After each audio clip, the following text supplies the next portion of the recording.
7 divided by 7 over 5 times 5. 5 into here 1, 5 into here 1. We are left with 7 divided by 7. 7 divided by 7 will give us 1, which is wrong because we are to solve division before solving our multiplication. Let us solve the right answer to this question.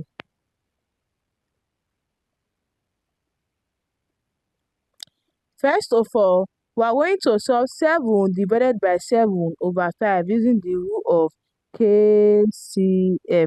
K stands for keep, C stands for change, and F stands for flip.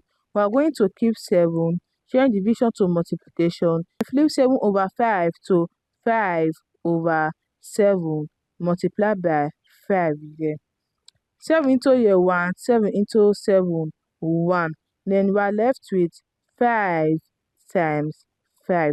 5 times 5 is equals to 25. 25 is the right answer to this question.